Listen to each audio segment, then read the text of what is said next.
The mountain path had vanished beneath a suffocating veil of snow. For days, the wind had howled without pause, carrying with it an endless storm that blurred the line between earth and sky. Even when the sun was high, the light seemed foreign, pale, and distant, filtered through the haze like a memory already fading. Jane Holloway led the way through the drifts, her legs wrapped in scavenged pelts that dragged behind her like broken wings. The snow reached her thighs, and every step felt heavier than the last. Behind her, Kat stumbled. Fever had drained the girl's strength, leaving her limbs uncoordinated and slow. She moved in a trance, her breath shallow, her hands clenched tightly around a stick she used to test the snow's depth. Lizzie brought up the rear, no older than 12, clutching the bundle of food they had left, a crust of bread, twist of dried meat, and a half-frozen apple wrapped in a threadbare blanket. Her face was set with determination, but her eyes shimmered with exhaustion. On the third day, as the wind shifted slightly and the visibility opened for a few merciful minutes, they saw the town, Copper Creek, a ghost of its former self, half swallowed by the white. The buildings crouched low beneath snowdrifts, their roofs bowed and groaning, windows dark, signs creaking softly in the breeze, wooden planks peeled, paint stripped by time and cold. No smoke rose from any chimney, no voices broke the stillness. It might have been abandoned for a year or 100. Jane didn't hesitate. She led her sisters down the narrow slope into the center of the town, searching for shelter. Doors were frozen shut or caved in. Some buildings had collapsed entirely under the weight of snow. Finally, they found what had once been an office, perhaps for the mining company that once ruled this ridge. It was intact, though battered, with half of a rusted sign still nailed above the entrance. Inside, the air was stale but dry. A stone hearth stood at the far wall, its mouth blackened and waiting. With trembling hands, Jane gathered broken furniture and dried planks from a shelf. She struck the last 2 matches in their tin box together, praying. The second caught, and soon the fire bloomed to life. It crackled weakly at first, then roared with new hunger as Jane fed it scrap after scrap. The 3 of them huddled close, hands stretched toward the heat, steam rising from their damp clothing. That night, for the first time since the men left them to die, they stopped shivering. Jane sat upright even as the others slept. She couldn't let herself drift. The storm had quieted but not stopped, and the silence beyond the window wasn't trustable. The fire popped. A log shifted. The wind moved strangely. Then she heard it. Footsteps outside, soft but deliberate, moving past the broken glass panes and along the snow-covered porch. Too heavy for an animal, too slow to be the wind. Jane reached down and gripped the knife she kept tucked beneath the blanket. It was old and rusted near the hilt, but it felt solid in her hand.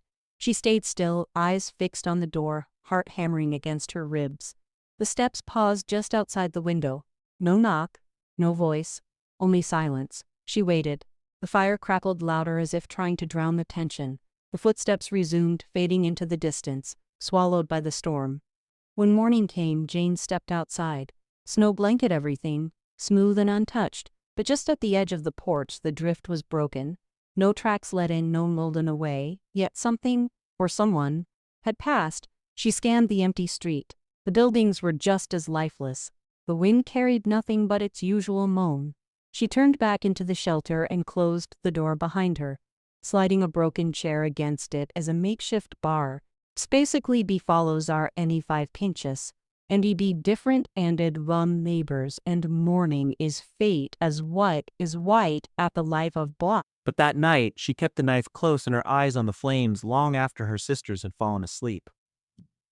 Living in Copper Creek proved no easier than surviving the trail. The wind found every crack, every loose board, slipping its frozen fingers inside like a thief testing locks. Snow pressed against the windows, muting the outside world, and the silence was never quite complete, always broken by the creak of timbers, the groan of old nails, the rustle of unseen movement beyond the walls. The well behind the office had frozen solid. Jane tried breaking the surface with an iron rod scavenged from a shed, but it yielded nothing but shards of ice. She began melting snow in rusted pans over the fire, pouring the water into glass jars they'd found in the back room. Each drop felt like it cost a piece of her strength. The firewood burned fast, and Jane rationed it with grim precision, calculating warmth in minutes. The wall behind the office had frozen solid. Jane tried breaking the surface with an iron rod scavenged from a shed, but it yielded nothing but shards of ice. She mixed dirt with melted snow and ash to create crude mortar, patching holes in the corners, pressing boards salvaged from broken furniture against the worst cracks.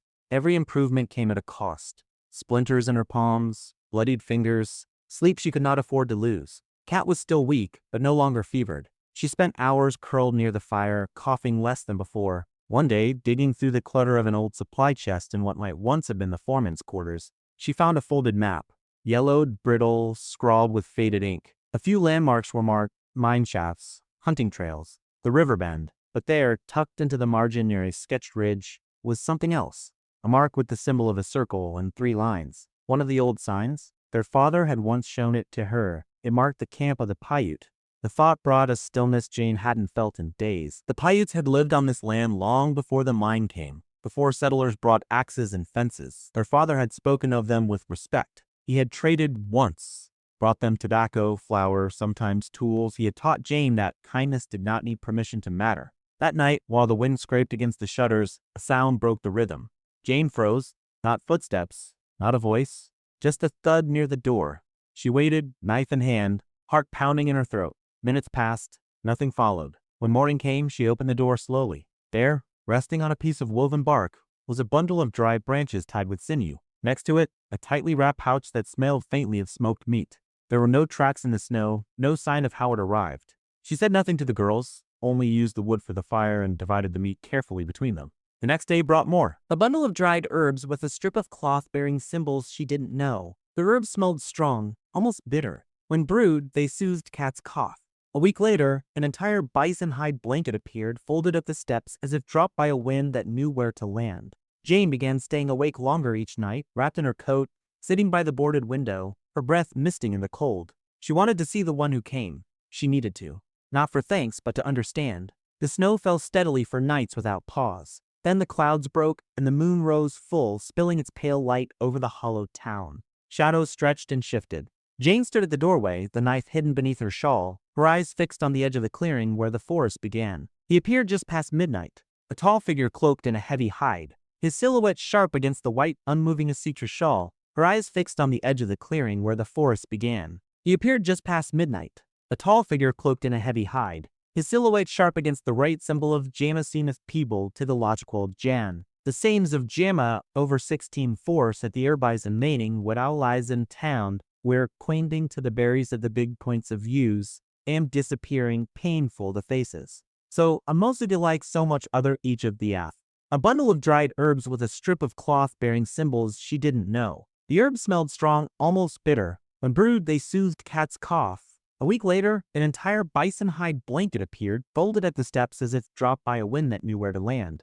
Jane began staying awake longer each night, wrapped in her coat, sitting by the boarded window, her breath misting in the cold. She wanted to see the one who came. She needed to, not for thanks, but to understand. The snow fell steadily. He made no sound, no movement toward her, only watched. Jane stepped forward barely 1 foot beyond the threshold and nodded once. He didn't return the gesture, but he turned and melted back into the trees, leaving no imprint behind him. She stood in silence long after he was gone, the wind tugging at her sleeves. Her hands didn't shake. Her breath didn't quicken. She didn't feel fear, not that night.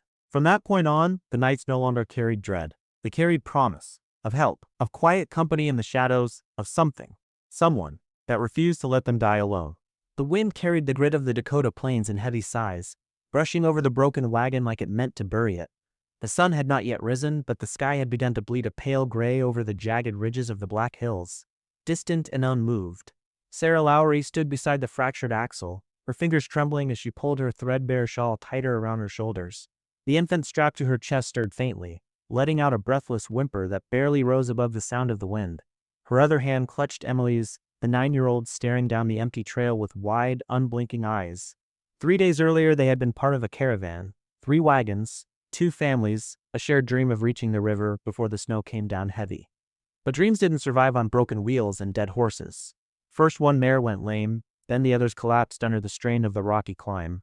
Sarah had begged for time for help. The others had offered kind words the first day, then silence the second, and by the 3rd night they had vanished without a sound. Only a scrap of paper flapping against a splintered wheel remained, scrawled with a single line. "You're too slow. We can't wait." She hadn't cried. She couldn't afford to. Emily had looked to her with tear-lined cheeks, asking what they would do now. Sarah had answered with movement. Forward. That was all that mattered. Forward. The wagon was useless. She scavenged what she could carry. A canteen half full, a pouch of dried oats, 2 blankets, a dented tin cup. The rest she left behind. watching as the wind buried it in dust like it had never mattered. Maddie, her youngest, was swaddled tight against her chest, his breathing shallow, his skin, too, more mollid. Tending myself. The wheels of the wagon had grooved the earth, but the tracks would fade fast. Every step was a strain on Sarah's legs, her back already aching from carrying the child. But she kept walking. Emily didn't complain, only glanced up now and then with eyes too old for her age. The land stretched wide and empty, broken only by occasional outcroppings of stone or the distant silhouette of stunted trees. The silence was oppressive, broken only by wind and the whisper of boots on gravel. Once a hawk circled overhead, but there were no signs of other life. No rabbits, no deer, nothing that might promise food or warmth. That night, they found shelter beneath a fallen cliff face, the rock creating a crude arch against the open sky. Sarah lit a small fire with dry grass and twigs, using flint her husband had carried in his coat. Emily positive promotional line. The fire flickered weakly, shadows stretching long behind them. She didn't sleep. She couldn't. Her mind counted distances, rationed food, calculated how long a child could last without water. The stars were clear and cruel overhead, and somewhere far off, a coyote cried. She wrapped the blanket tighter around both children, her own body aching with exhaustion and fear. In the morning, her joints screamed as she stood. Her breath misted in the air. The fire had long since died, but the cold had not relented. Emily's lips were blue. Maddie didn't cry. He simply stared up at her, too weak to protest. They walked again. The sun rose higher but brought no warmth. The canteen was nearly empty. Emily stumbled once, scraping her palm, but kept walking without a sound. They passed an old marker, a cairn of stones that Sarah recognized. The fire flickered weakly, shadows stretching long behind them. She didn't sleep, but the cold had not relented. Emily's lips were blue. The canteen was nearly empty. Emily stumbled once, scraping her palm, but kept walking without a sound. They passed an old marker, the Cowling 2 Priad of pervasive towns of Warner, to change her and tastes, and towering Jesus, and semitables, and any taste of, or you what. The vases of their physical vision, the big gaze, the middle one tastes, and the moment, or laces. The canteen was nearly empty. Emily stumbled once, scraping her palm, but kept walking without a sound. They passed an old marker, a cairn of stones that Sarah recognized. Her husband had once spoken of it, years ago, during a spring journey. There had been a Lakota camp near here once. He said He'd found feathers, broken tools, bones half buried in the red soil. Sarah looked toward the hills beyond the cairn. If she remembered right, there might be a hollowed place in the rocks. A place where people once lived. A place where water might still trickle, where someone might have left behind a fire pit or something they could use. She adjusted Maddie against her chest, took Emily's hand again, and left the trail. They walked into the wind, into the rising dust, toward the land that no one wanted anymore. Toward whatever came next. The wind had shifted. It no longer howled, but whispered, curling around the corners of Copple Creek like a breath too long held. Snow fell slowly, delicately, masking the town in a shroud of pale silence. Jane stood in the center of the old clerk's office, her hands raw from the cold, her mind steady for the first time in weeks. They would not run again. She had told her sisters the night before. Not again. If they fled once more, there would be nothing left to return to. No name, no shelter, no fire in their bellies. They listened in silence. Kate nodded first, her eyes still fever-dulled but clear in their resolve. Lizzie folded the last blanket, her fingers nimble from stitching but now stiff with fear. Jane explained what needed to be done. The men would return, she was certain. Tracks found near the creek, charred wood that didn't belong to their fire, and the unease in Eaglebrow's eyes told her everything. They had passed through once before. They would pass again. This time Jane would be waiting. Eaglebrow showed her how to rig the narrow alleys with stones balanced carefully, how to place tension under snow that would collapse at the weight of a man. He brought pitch and tar, thick and black, that they smeared on strips of cloth and wrapped around arrowheads. He handed her a bow, old but strong, and guided her fingers through the motion of the draw. Her arms ached from the tension, but her gaze never wavered. At night they moved like shadows, reinforcing beams, darkening windows, stuffing broken glass into burlap sacks to be thrown as shrapnel. Kate dug shallow trenches beneath the snowbanks, disguised with broken crates. Lizzie crafted decoys, sewing crude dolls of straw and torn linen, dressing them in the remnants of abandoned coats. Each house became a blind. Each alley, a passage of intent. On the eve before the storm they knew would come, Lizzie sat by candlelight and stitched a single phrase onto a length of faded cloth. We remained. The words were uneven, stitched by a child's hand, but every thread held purpose. Jane nailed it to the old signpost above the blacksmith's door. The the wood still scorched from fires long cold. The cloth fluttered like a flag of defiance or mourning. Eaglebrow watched from the shadows, saying nothing. When Jane returned to the office, he handed her a bundle. Inside, 3 arrows tipped with flint and wrapped in colored sinew. 1 red, 1 white, 1 black. She knew their meaning without asking. Blood, ice, ash, past, present, vengeance. He pointed south, then mimicked smoke rising. She built the signal fire at dawn. The smoke took flight by midday, curling skyward in a slow spiral. By nightfall, nothing changed. But the next morning, the wind changed again, and so did the silence. Tracks at the edge of town, a print of a boot too fresh to belong to anyone they trusted. Jane lay awake that night, counting each heartbeat like a drum. In the morning, 6 riders, laughing, shouting as if the town was theirs again. The snow dulled the sound of hooves, but Jane saw their shadows before they rounded the main road. Guns slung over shoulders, coats lined with fur, faces red with cold and confidence. The same confidence that left 3 women in the mountains to die. What they found was not a graveyard. It was a trap woven in silence. As they dismounted near the church, one stepped into a trench and vanished with a scream. Another reached for his rifle, only to find himself struck by a falling beam dislodged by the twist of a rope. Smoke rose suddenly from the bell tower, thick and choking. Arrows whistled through the air, some aflame catching on pitch-soaked boards and the edges of their supply packs. Lizzie, crouched behind a broken window, lit another cloth bundle and passed it to Jane. Jane took aim from the old postmaster's roof, her fingers steady despite the tremble in her knees. She fired. One man staggered back, clutching his side, and another broke for cover, slipping on the icy road. Eaglebrow moved like snowmelt through the alleys, silent, methodical. He struck fast and disappeared again. The men began to retreat, shouting orders, slipping on the unfamiliar terrain, shouting into a silence that offered no answers. Kate tossed shards of glass into their path as they fled toward the town's edge, each step slowing them, forcing them into the open. Jane tracked one through the general store and cornered him in the back room. He turned, face twisted with rage and fear, only to see a woman with a knife in one hand and fire in her eyes. She didn't speak. He backed away slowly, hands raised, until he tripped over the edge of a barrel and fell hard. Jane stepped over him and left.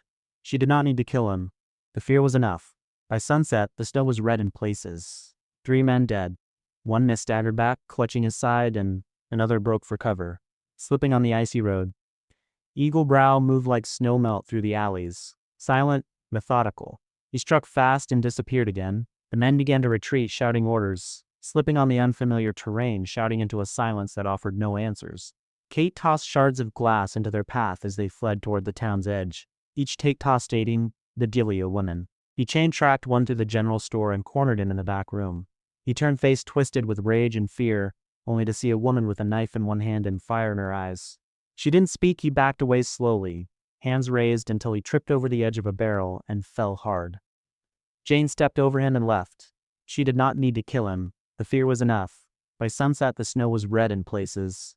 3 men dead, 1 missed. 2 fled into the woods, wounded, carrying stories they would never want to tell. Jane stood at the edge of the town square, breath misting in the golden light. Her sisters joined her, silent, watching the last embers die out in the direction the men had run. No one spoke, not because there was nothing to say, but because what needed saying had already been written into the snow, into the traps, into the way they had refused to die. Eaglebrow joined them last. He looked at the 3 women and nodded once. That night, they did not light a fire in the hearth.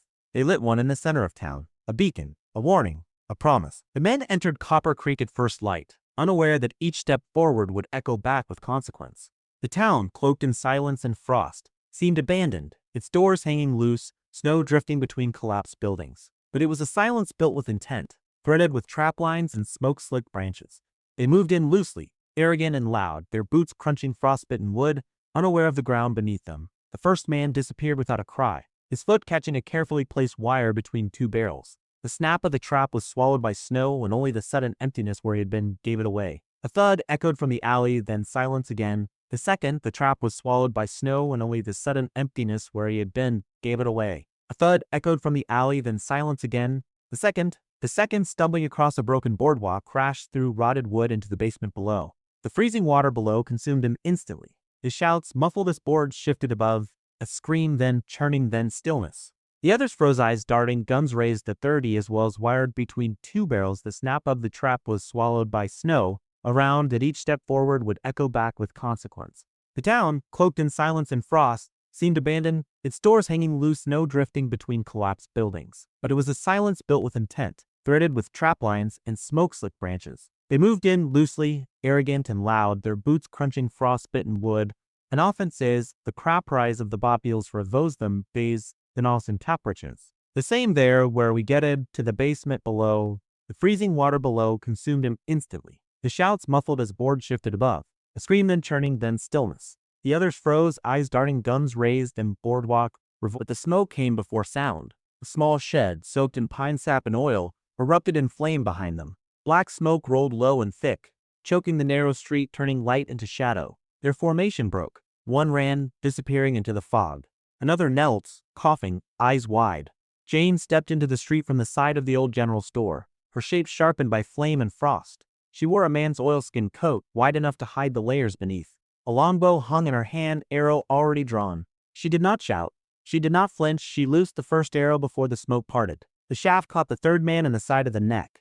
He dropped, twitching, his rifle falling in slow motion into the snow. Above her, from the rooftop of the saloon, glass rained down. Kat crouched low on a shingled edge, her fever-ravaged frame now strong, her aim steady. She hurled broken bottles one by one, striking the ground near the feet of another man, forcing him back, driving him toward the frozen trough where a thin sheet of ice masked deeper danger. On the edge of town, near the collapsed stable, Lizzie moved with fire in her hands. She dragged a torch across the makeshift wooden footbridge that crossed the gully, its planks dried and brittle. Flames licked up instantly. When Flynn tried to retreat the way he came, he found only fire and crackling ruin. He turned, cursed, and aimed wildly into the fog. Jane moved forward again. Her second arrow buried itself in the thigh of a man who had just raised his rifle toward Kat. He collapsed, screaming into the snow. The echo rose over the rooftops, then another figure moved behind the smoke. Not one of the attackers, a tall shape cloaked in buffalo hide, silent as the falling ash. The eagle brow arrived without sound, his moccasins leaving no mark. He stood near the edge of the old mercantile, bale in hand. Jane turned just in time to see the shadow shift in front of her. Frank, the man who had once cracked her arm across a wagon beam, who had smiled when he left them behind in a winter storm. He stood 10 paces away, pistol raised, breath visible in the morning cold. Jane hesitated. Her bow was down, her hands stiff. For a moment the smoke and memory made her blind. She saw him as he had been, not as he was, but then Eaglebrow moved. He did not speak. He did not shout. He simply stood behind her, and his presence pulled her back into now. Frank's mouth moved, words lost in the wind. Jane raised her bow. The string trembled beneath her fingers. Then she loosed the arrow. Frank fired in the same instant, but her shot was faster. His bullet glanced past her shoulder. Her arrow struck true, deep in his chest. He staggered back, arms falling wide, and dropped into the snow with a gasp that never finished. The silence after was deeper than before. No gunfire. No crazy night. Just smoke twisting in the wind and the sound of something final. Eaglebrow stood beside her, gaze unreadable. Jane did not speak. She watched the red stain spread across the snow, slow and dark. The frost around it began to melt, then froze again, crystalline and cruel. Above them, the last of the glass stopped falling. Kat crouched low, watching. Lizzie appeared near the edge of the firelight, face streaked with ash, holding a broken piece of wood like a sword. No more came from the trees. The others had fled or fallen. The town held its breath. They stood together in the street, not victorious, not whole, but standing. Jane lowered her bow. Eaglebrow gave a slow nod and turned to disappear into the drift. Kat climbed down from the roof, her boots landing softly in the snow. Lizzie dropped the torch, its flame dying in a hiss. None of them spoke. The fire in the shed burned down to coals. The bridge was ash, the traps lay still. And the blood soaked into the town's dirt like ink into parchment. Copper Creek had witnessed judgment. It had not rejected them. It had absorbed their fury and returned silence. That night, the girls returned to the office building, its walls still holding heat from the morning's fire. They did not light another. They sat in the stillness, wrapped in furs, watching the last of the smoke rise from the east side of town. Jane touched her ribs where the bullet had grazed her coat. A bruise, nothing more. Kat cleaned the broken glass from her hands. Lizzie sat with her legs pulled close, watching the flames in her mind. Not on the wood. Eaglebrow did not return that night. He had seen what he needed to see. Outside, snow began to fall again. Slowly, gently afire. Thorough a random and artistic page and profit action. Catted bulk, the bullet, Copper Creek said to need the weight of fixing next. Not peace, not safety, but presence. They had run, they had not vanished, they had not died, they had answered. Spring came slowly to Copper Creek, reluctant and pale. Snow clung to the shadows between buildings long after the sun returned, and ice still laced the edges of the creek deep into May. But the sisters did not leave. Their boots wore paths in the thawing mud. Their hands, calloused and cracked, repaired the world one board, one stone, one breath at a time. The old mill, half collapsed and waterlogged, groaned back to life under Jane's guidance. She cleared the wheel of frost, reset the stone base, and rebuilt the chute with salvaged beams from the abandoned livery. The sound of water grinding stone echoed through the empty town like a heartbeat. Between buildings, they stretched lines of rope, where meat dried in the sun and strips of cloth fluttered like signal flags. Soap simmered in old copper pots, its sharp scent mixing with pine and smoke. Kat took over the task of boiling fat and lye. Her hands stayed when the wind blew ash into her face. Lizzie worked with twine and wood, carving small tools, stitching torn blankets, organizing the storage crates they pulled from every corner of the ghost town. She found joy in arranging the world again, bit by bit, naming things as if it gave them purpose. A hammer wasn't just a hammer, it was something that rebuilt, something that protected. Eaglebrow remained, though never inside the houses. He built a small shelter near the creek, a low-frame lodge of cedar and hide. He came in the evenings when the shadows stretched across the snow-mottled ground. Dried herbs or freshly snared rabbits, always quiet, always watching. He rarely spoke, but his silence had shape now, a weight that no longer unsettled but reassured. At night, they gathered around the fire in the old office building, now swept clean and fortified with timber. Jane sat closest to the heat, writing in the notebook she had found in a locked drawer weeks earlier. Its pages were brittle, but the ink from soot and snowberry held fast. She didn't write of battles or names. She wrote of wind patterns, of how to split pine for kindling, of where the deer grazed in early and which herbs calmed fever. It wasn't history. It was memory laid out for the ones who would come after. One morning, Lizzie stood beneath the aspen by the entrance to town, carving. The tree, just budding green along its thin arms, had survived the storm and fire untouched. It stood like a sentinel between past and future. Her fingers moved with purpose, chipping away bark and shaving smooth curves. When she stepped back, a symbol stared out from the white bark, a ring, inside which 3 feminine figures stood side by side, their shaped, stylized arms almost touching. It wasn't a name, it was a presence. The tree became known as the memory tree.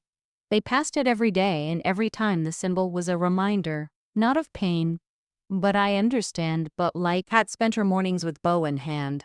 At first, she practiced against straw and bark, then against moving targets she built herself from swinging ropes and weighted sacks. By summer's start, her aim was straighter than Jane's. Jane never said it, but she smiled every time Kat split a target clean. By June, wildflowers returned to the hills. The frozen silence of winter cracked open, and birds returned to sing above the town. Bees moved into the eaves of the saloon, and the creek ran fast with meltwater. Eaglebrow showed them how to fish with woven traps.